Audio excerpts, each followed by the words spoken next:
Wa anil Mustawrid bin Shaddad, dari sahabat Mustawrid bin Shaddad radhiyallahu anhu, beliau berkata, semoga Allah senantiasa memberikan keridhaan kepada beliau.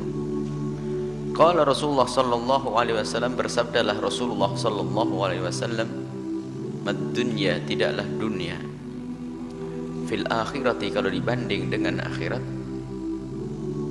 illa, kecuali, mithlu ma yaj'alu ahadukum usbu'ahu fil yammi, seperti jika seseorang meletakkan jemarinya di lautan lepas, fal yandur bima yarji, kemudian dia melihat seberapa persen air yang dibawa oleh jemarinya dibanding dengan lautan lepas itu sendiri. Inilah yang menjadikan kita selama itu merenung. Sebesar-besarnya dunia, sebanyak-banyaknya dunia, ternyata kalaupun dibanding dengan urusan akhirat, seperti seandainya seseorang itu mencelupkan jemarinya ke lautan lepas, kemudian ditarik, ada bebasahan yang ada di jemari dibanding dengan lautan lepas. Lautan lepas adalah akhirat, dan bebasahan yang ada di jemari itu adalah dunia. Dan begitu juga semua kenikmatan yang ada di dunia, kalau dibanding dengan kenikmatan yang ada di akhirat, tidak ada apa-apanya. Bahkan sepanjang-panjangnya seorang hidup di dunia, tetap dibanding kehidupannya nanti di akhirat seperti jemari yang dicelupkan ke laut kemudian diangkat. Karena hidup di akhirat nanti adalah hidup yang tidak berbatas selamanya. Dan kenikmatan di akhirat adalah tidak bisa digambarkan. Malainun ra'at wala udhunun sami'at, tidak pernah mata ini melihat keindahan yang ada di surga nanti, dan juga tidak pernah kita mendengar kayak apa sih. Orang tidak bisa menyifati surga, keindahan yang luar biasa. Perlu kita bangun keyakinan ini, perlu kita banyak merenung.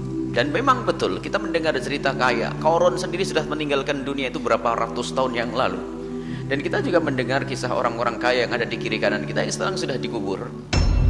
Mungkin kita mendengar cerita orang kaya pada zaman-zaman terdahulu dan sudah tidak ada lagi di dunia. Bahkan mungkin sudah diwaris atau direbut oleh orang lain hartanya, dan begitu seterusnya. Dan kita pun saat ini memang hidup di atas bumi ini. Akan tapi lihat, beberapa ratus tahun yang lalu kita sekedar cerita. Kekayaan yang kita kumpulkan pun tidak ada. Rumah megah, mobil mewah pun sudah tidak dinisbatkan kepada kita lagi.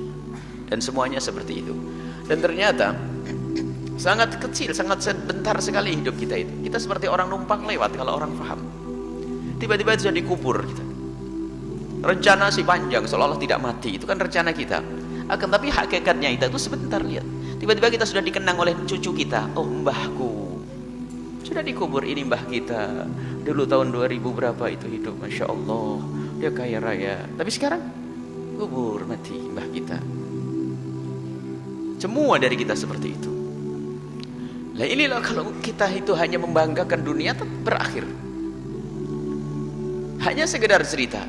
Tapi yang kita banggakan akhir. Jika yang kita banggakan adalah akhirat, abadi yang menyanjung adalah Allah nanti di akhirat. Bahkan Nabi pun menyanjung. Nabi SAW menyanjung kita nanti di akhirat. Ini.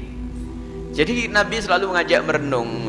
Enak-enaknya sampai kemarin dikatakan bahwasanya kalau kita menemukan orang yang paling kaya di dunia, paling nikmat di dunia, paling mendapatkan karunia di dunia, kemudian dicelup di neraka sebentar nyes begitu, apakah masih bisa kebayang enaknya dunia? Sudah nggak ada kebayangnya. Hilang dengan gara-gara siksa yang sebentar tadi.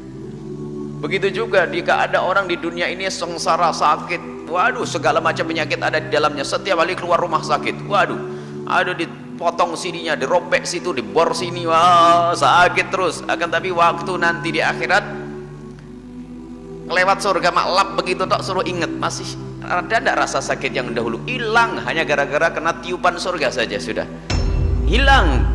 Begitu indahnya nanti di surga. Itulah yang dikatakan malainun ra'at, mata tidak pernah melihat. Baik, ini Nabi itu mengajak berenung. Seperti itulah, dan kita harus tahu berapa tahun kita akan di dunia ini, dengan kekayaan kita pun, dengan kemegahan kita, dengan jabatan kita, itu semua adalah sebentar dan akan berlalu. Termasuk makom makom ilmu yang katanya kiai besar dengan jamaahnya, itu juga sementara, sesaat saja. Kalau tidak tulus ya akan sia-sia, hanya digemari orang di dunia, disenangi orang di dunia, dan di akhirat pun juga tidak ada. Sebab ini bukan tujuan, akan tapi tujuannya adalah setiap orang yang belajar dengan seseorang itu adalah semoga menjadi tabungan nanti di akhirat, kan begitu. Harus begitu yang ada di hatinya siapapun yang mengajari orang. Bukan hanya urusan besar-besaran jamaah atau gede-gedean pondok pesantren. Pondok pesantren akan hancur bersama gempa, bersama hancurnya bumi ini pun akan hancur.